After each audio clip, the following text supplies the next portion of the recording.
dikit-dikit sunnah, dikit-dikit Quran, dikit-dikit sunnah. Jarang sekali mereka mengemukakan pendapat pribadi. Paling mentok pendapat ulama fulan, keempat imam mazhab mereka kutip. Dan keempat imam mazhab yang diambil siapa? Pendapat terkuat. Karena keempat imam mazhab pun mereka sama-sama manusia, yang bisa luput, bisa salah, begitu. Tidak langsung mereka benar 100%, no. Assalamualaikum warahmatullahi wabarakatuh. Hamdan wa syukran lillah, sholatan wa salaman ala rasulillah, amma ba'd. Untuk kaum muslimin dan muslimat dimanapun berada, semoga selalu diberikan kesehatan, selalu diberikan kelancaran dalam menjalankan aktivitas. Terkhusus untuk al-alim, al-allamah, Syekh Heri Pras, semoga selalu diberikan kesehatan. Amin Allahumma amin. Video kali ini kita akan merespon salah satu ungkapan, salah satu narasi dari Syekh Heri Pras mengenai taklid ya. Jadi begini, ini pernah saya bahas di video saya sebelumnya.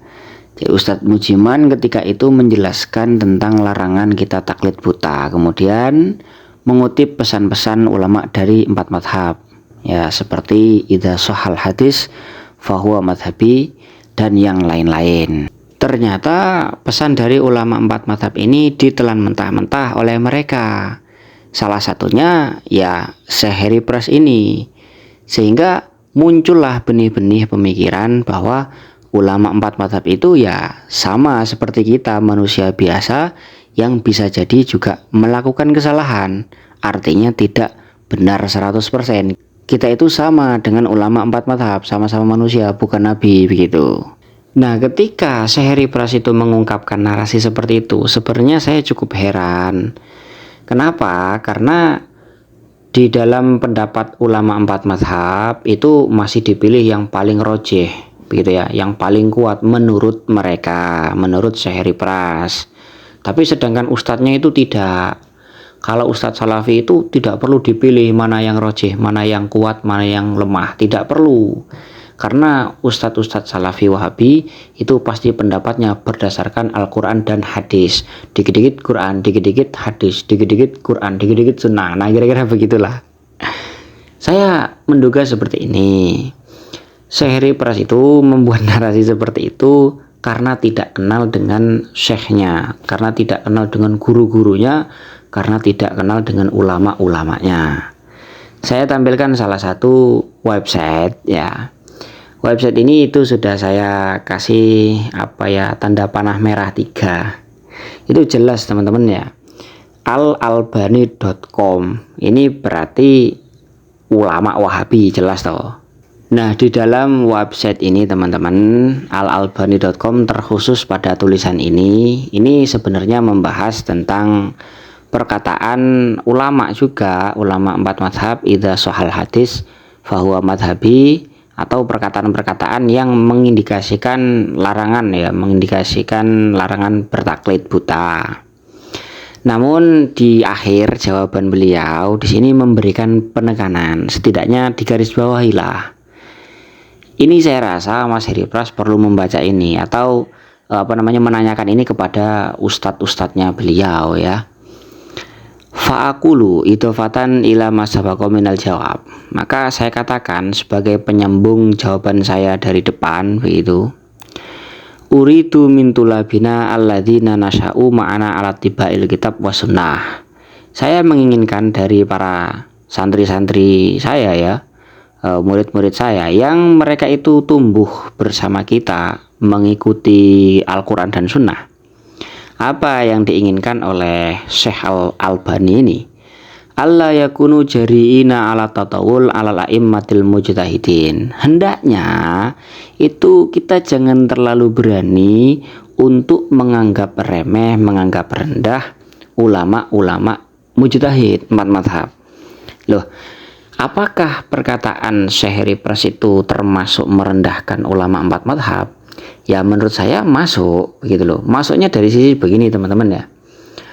Menyamakan ulama 4 madhab dengan saya misalnya, dengan kita, itu termasuk merendahkan martabatnya ulama 4 madhab yang sudah super alim, yang kealimannya itu sudah diakui oleh ulama-ulama dunia, bahkan bukan diakui, diikuti. kok disamakan dengan kita? Ya memang kita sama-sama manusia, cuman kealiman dan kewawasan ilmuannya kan ya jauh. Itu kan ya sama saja saya menyamakan orang yang sudah lulus S3 dengan orang yang lulus TK atau pemula. Ini bukan menaikkan derajatnya pemula, ini malah menurunkan derajatnya seorang profesor, kan begitu. Kemudian pesan dari Syekh Al-Albani ini dilanjutkan lagi. Wa ala ayakulu kama yaflatu ahyanan min alsinatihim qauluhum. Ini ya sebagaimana perkataan-perkataan yang sering nyeletuk dari lisan-lisan mereka. Nahnu rijalun wa ulaika rijalun. Kami ini tokoh, kami ini manusia. Ulama 4 mazhab juga manusia, sama-sama manusia.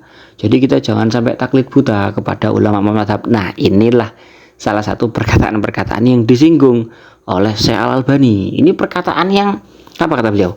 Hadza 'arun ayyakulahu syabab an-nasyi' fi talabil ilmi. Ini adalah perkataan yang memalukan. Ini perkataan aib yang muncul dari seorang penuntut ilmu. Nah, ini makanya kan saya katakan, kenapa kok Syekh Heri Pras itu sampai membuat narasi seperti itu? Saya yakin karena Syekh Heri Pras tidak membaca ini dan tidak menanyakan kepada ustadznya. Kemudian katanya beliau gimana ini, katanya Syekh Al-Albani, wa huwa la yazalu alal aqalli sabban fi talabil ilmi. Orang yang berkata seperti ini itu oleh beliau dikatakan dia seperti pemuda yang masih sangat pemula sekali dalam menuntut ilmu. Mungkin kalau saya bahasakan begini ya, maksud beliau, ini yang ngomong seperti ini orang TK. Anak yang masih TK yang ngomong bahwa saya adalah manusia, sedangkan ulama mazhab itu manusia juga. Itu ilmunya seperti ilmu TK, seperti itu. Ini bukan saya yang ngomong. Ini saya baca di dalam situsnya syekhalalbani.com.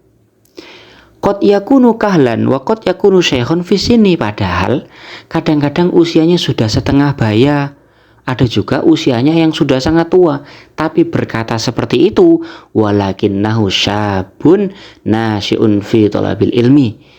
Orang yang seperti itu umurnya sudah setengah baya, sudah tua, kok ngomong bahwa saya manusia, ulama mazhab juga manusia, bisa salah bisa benar. Ini sama saja seperti orang yang baru memulai mencari ilmu. Berarti bahasanya mungkin ya masih TK atau masih ibtidaiyah. Itu seperti itu. Ya saya yakin Mas Heri Pras tidak baca yang seperti ini. Dan juga nggak menanyakan kepada ustadznya, sehingga yang ngomongnya ngelantur.